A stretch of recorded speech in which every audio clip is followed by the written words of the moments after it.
Existem dois tipos de distância com narcisistas, a física e a psicológica. A física ajuda, ela não cura.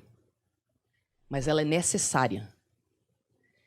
O que acontece é que quando você lida com uma pessoa narcisista, você está lidando com uma pessoa cuja personalidade inteira é como a personalidade de um dependente químico. E a droga do narcisista é a atenção que você dá para ele.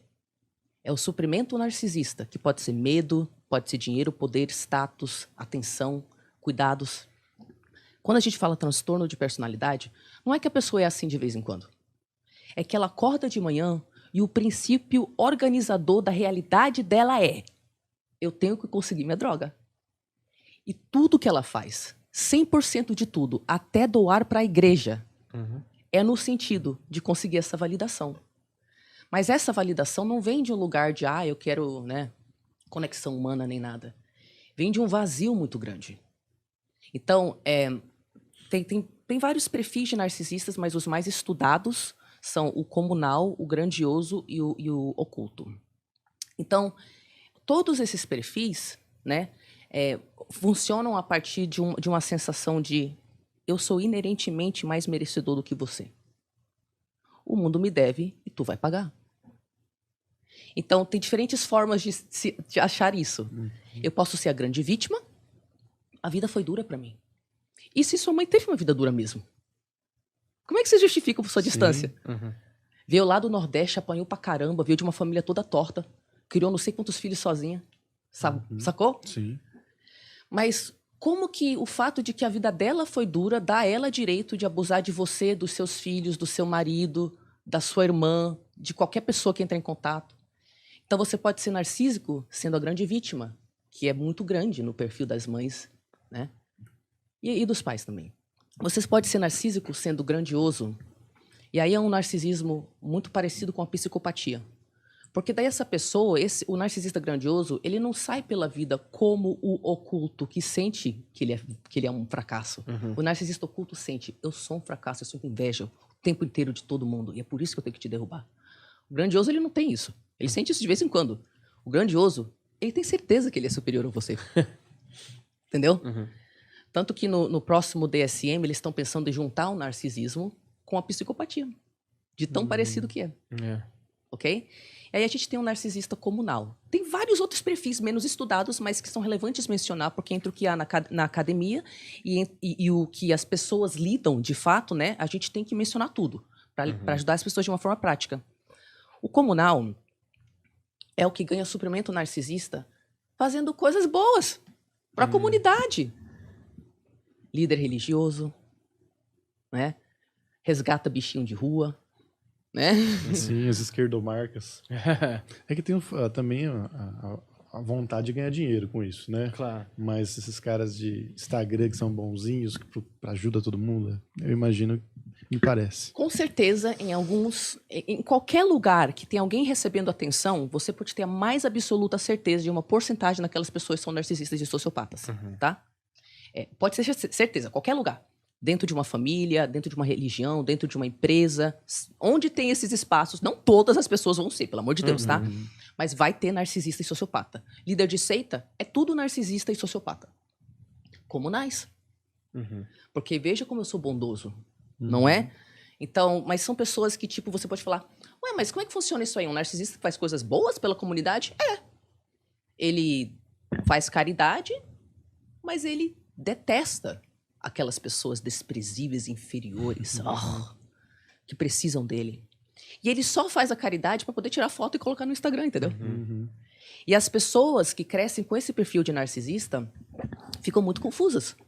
Porque quantos clientes eu não tive que tinha um pai que era pastor, uma mãe que estava envolvida em algum projeto social. Se toda a sua comunidade está falando para você que o seu pai é um anjo na Terra, e aí ele chega em casa e ele te ameaça de morte, ele te espanca, ele fala que tu é ridícula. Sabe, ele te abusa psicologicamente, fisicamente, talvez sexualmente. Imagina a criança que cresce nesse ambiente e o pai dela é o anjo da comunidade. Ela pisa fora de casa 100% da comunidade. Ai, seu pai. Ai, seu pai. Ai, sua mãe. Então é muito, muito complicado. Muito complicado. Por isso que a maioria dos filhos de narcisistas não identificam e não não se desvinculam. Eu imagino que tem dois pontos, né? Primeiro, eu vou te fazer a pergunta, mas já emendando o comentário que acho que engloba outras coisas, né? A pergunta é como que você teve a tomada de consciência de que essas pessoas, aí, com todo respeito, tinham que ser diagnosticadas com uma doença, um transtorno, e não só um bando de pau no cu. E é isso, né? Porque às vezes o cara, eu não sei, existe uma outra possibilidade do cara não ter esse transtorno e ser só mau caráter, ou esse transtorno necessariamente vai causar no cara ser mau caráter, vai ter a moral flexível, vai ser até um criminoso de repente, sabe? A pessoa que seria diagnosticada ou que é diagnosticada com transtorno de personalidade narcisista, obrigatoriamente é o tal do pau no cu que você expressou aí, tá? Acho que dá pra resumir Obrigatoriamente. Não tem como você ser diagnosticado com isso e não ser uma pessoa altamente exploradora, invejosa, manipuladora, mentirosa, tá? Só que vamos deixar uma coisa clara aqui. Existe uma diferença entre aquilo que é relevante para alguém que está estudando como que se diagnostica as pessoas. Vamos estudar essa construção psicológica em comparação a essa. No próximo livro, a gente tira essa, coloca outra. Então, o meio acadêmico vê essas coisas de um jeito. O meu objetivo com o meu trabalho, apesar de que eu consumo avidamente conteúdos do meio acadêmico, porque eu sou nerd, eu gosto, né? O objetivo do meu trabalho é sintetizar isso para o prático, né? Por quê? Porque a maioria das pessoas que tem mãe ou pai narcisista, esses pais nunca vão receber diagnóstico nenhum. E aí, o que acontece na cabeça da pessoa? Eu lembro que isso aconteceu comigo. Se eu não tenho diagnóstico, eu não posso sair por aí falando que minha mãe é isso ou aquilo, né? Isso é errado, objetivamente errado, não posso. Só que, veja bem, o que acontece com o abuso narcisista é que ele tem uma função específica, tá? Pense nele como um vírus. Ele vai entrar no seu organismo e ele vai desativar a sua capacidade de validar a sua própria percepção da realidade. É isso que o vírus do abuso narcisista faz. Toda pessoa que lida com narcisista, a não ser que seja sociopata, porque daí esse está acima dele na cadeia alimentar, tá? Toda pessoa que lida com narcisista fica confusa a respeito do que é e que não é real. Ela pode estar num estado de depressão profunda. Ela pode estar cheia de doença autoimune, né, em resposta àquele clima estressante. Mas aí ela fica pensando, poxa, mas é errado diagnosticar minha mãe. E ela não se dá permissão de sair daquele ambiente. Então eu falo abertamente, não espere um diagnóstico. Entenda profundamente o que é o abuso narcisista. Saiba reconhecer os sinais. Em todos os ambientes, porque ele acontece dentro da família, dentro de grupos sociais, dentro de grupos religiosos, dentro de grupos de gênero, inclusive de pautas sociais. Entendeu? Se você conseguir identificar os traços do abuso narcisista, cujo objetivo é destruir o seu senso de eu, a sua capacidade de validar a sua própria existência, a sua própria percepção da realidade, aí você sabe lidar com narcisistas. Se você ficar esperando um diagnóstico, você vai estar indo contra aquilo que está gritando dentro de você, que fala distância, distância, distância. Então, o que eu estou falando para as pessoas é que não interessa o diagnóstico. Para que serve o diagnóstico? Diagnóstico é algo que terapeutas e empresas de, como é que fala? Plano de saúde, né? Precisam para que elas possam decidir aí qual o código que se encaixa no formulário para elas cobrirem ou não, né, a terapia que você está fazendo e tal. É para isso que serve o diagnóstico. E para você, então, saber, de acordo com as pesquisas, esse diagnóstico se encaixa com qual tratamento, né? Só que diagnóstico não serve para a pessoa que está lidando com um narcisista e precisa validar pela primeira fucking vez na vida dela o que ela está vendo. Não espere um diagnóstico. Inclusive, eu falo abertamente, se você for para um terapeuta e ele falar, você não pode diagnosticar sua mãe, foge. Porque não é que a gente está diagnosticando a nossa mãe. Ao falar de narcisismo, vamos lembrar de duas coisas. Primeiro que a palavra narcisismo vem muito antes da construção transtorno de personalidade narcisista. Então, é mentira quem diz que, ao dizer a palavra narcisista, obrigatoriamente você está falando do transtorno de personalidade narcisista. Você pode estar falando de toda uma série de complexo de comportamentos narcísicos. que precedem o diagnóstico oficial, tá? E se uma terapeuta, se você chegar e falar, cara, eu tô estudando umas coisas, eu vi que minha mãe se encaixa porque ela joga meu irmão contra mim, aí tem uma criança dourada na família e tem um bode expiatório e é sempre assim, e ela mente publicamente, mas em particular é assim, e ela nunca, nunca, nunca assume erro, eu acho que ela é narcísica. Não, você não pode diagnosticar sua mãe. Não podemos falar essa palavra. Foge desse terapeuta, porque ele não entende de narcisismo e ele vai invalidar sua percepção da realidade. Agora imagine uma pessoa que não sabe validar a própria percepção da realidade.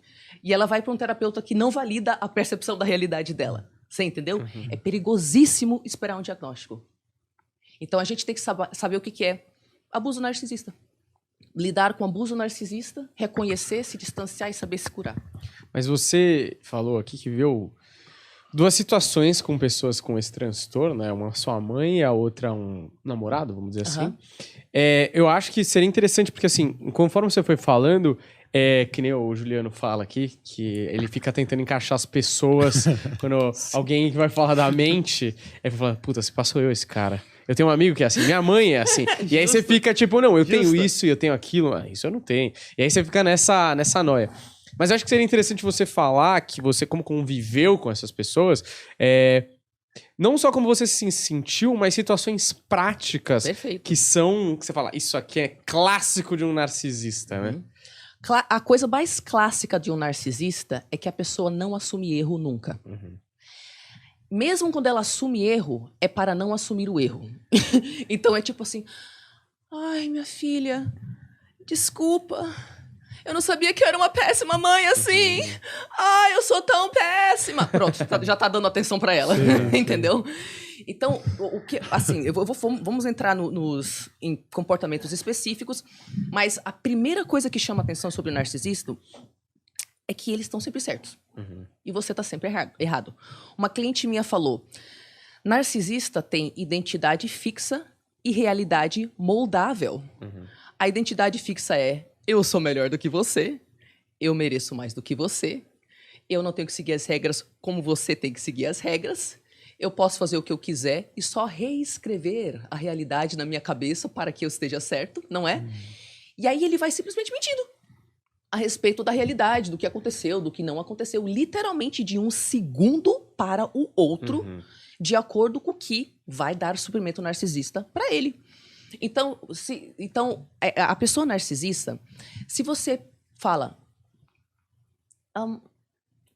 eu acho que você errou aqui, a resposta dela vai ser ataque, ou ela te ataca, ou ela se faz de vítima, ou ela muda de assunto, ou ela fica quieta, vai para outro quarto, outra sala fazer outra coisa, ou, muito, muito, muito comum, ela faz você achar que você é louco.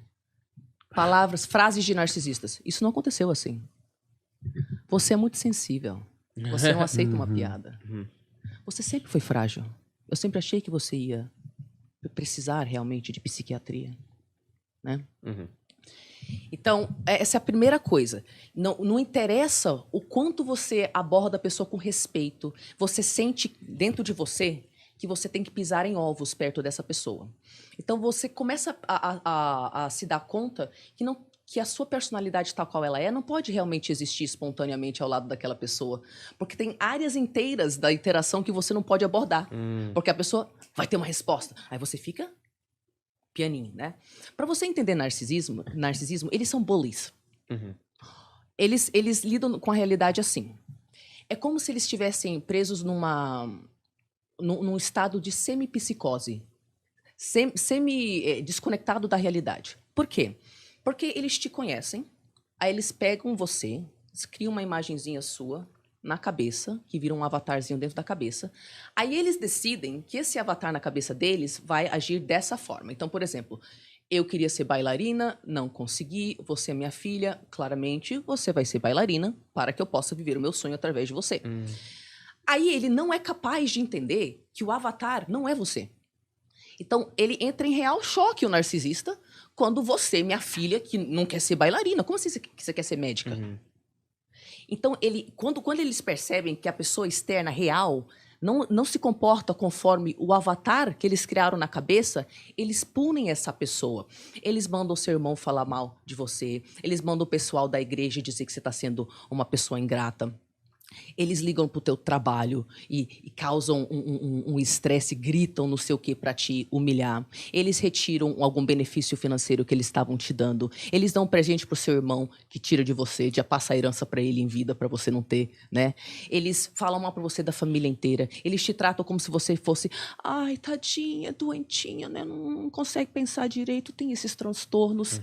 Só para você se submeter a voltar a ser o avatar que eles têm na cabeça deles e ser a tal da bailarina. E é assim que narcisistas, e especificamente pais narcisistas,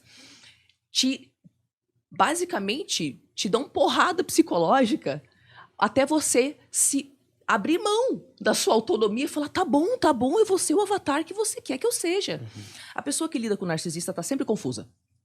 É um estado constante de confusão. E por quê? Isso se chama dissonância cognitiva. Isso está diretamente ligado ao que eu falei do negócio do nosso saber interno.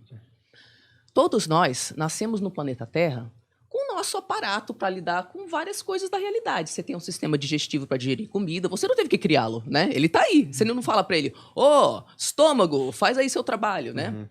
Você tem seu coração e tal. E nós também temos formas de nos guiarmos psicologicamente. E a forma que nós temos é através do nosso corpo. Eu não falei que quando a gente está perto de narcisista, a gente pisa em ovos? Isso a gente não sente no corpo? Não sente aquela tensão?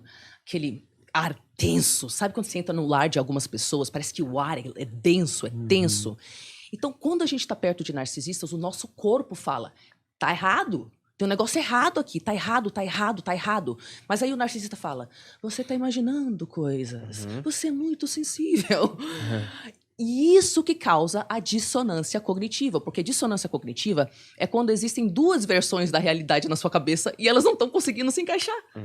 Então, quem tá perto de narcisista, o corpo tá sempre falando, isso aqui tá totalmente errado. Cara, isso aqui você não tinha que estar vivendo, não. Distância. E como a pessoa não tem mais capacidade de acreditar na própria percepção, ela já introjetou as vozes dos narcisistas, ela mesma se fala, não, é que eu sou uma má filha. Eu tô exagerando, o meu marido só é assim mesmo, às vezes ele tá cansado do trabalho. Então ela não precisa nem mais que o narcisista fale as coisas para ela, porque o vírus está instalado. O vírus já está no corpo. E ela pode cortar contato. Eu já tive clientes cuja mãe estava morta há 10 anos. A mulher sonhava todas as noites com a mãe narcisista dela. Porque está dentro da cabeça da pessoa. E é por isso que eu falo que é como um vírus. Você entendeu? Então, confusão total. O seu corpo fica fisicamente em estado de alerta. Ou ele desativa. Né? Porque quando a gente está diante de um perigo, o corpo pode entender várias coisas para ele responder àquele perigo. Lutar. Então você fica tensa. Fuga, você fica dissociada ou fazendo alguma coisa repetidas vezes, né? Congelamento, a sua resposta neural fica hipoativa. Você não tem energia para nada, você não se move, você fica parada, a sua existência interna é parada. E também, gente, submissão e agradar. Isso também é uma resposta diante de um perigo. Não é só lutar, fugir, é congelar e agradar. Por isso que nos tornamos codependentes. Eu era uma lindinha codependente, que era uma pessoa treinada desde a infância a achar que minha única função no planeta Terra é cuidar de gente doente, né? Cuidar dos outros. Eu entendo hoje que me submeter e agradar é uma forma de me proteger. Sabe quando você vê uma menina na rua e vários caras vêm e abordam ela e ela dá aquela risadinha? Ela tá gostando? Acho que não, né? Ela não tá gostando. Essa risadinha de... O agradar é uma resposta de luta, fuga, congelamento e agradar. Então, se você se vê muito tentando agradar também a pessoa, eu tenho que cuidar dela desse jeito, não, agora eu não posso falar assim porque a pessoa vai estourar. São respostas que a gente tem, né? E todo mundo que lida com um narcisista patológico terá sequela. A não ser que seja sociopata, que está acima dele. E é isso que o povo não entende.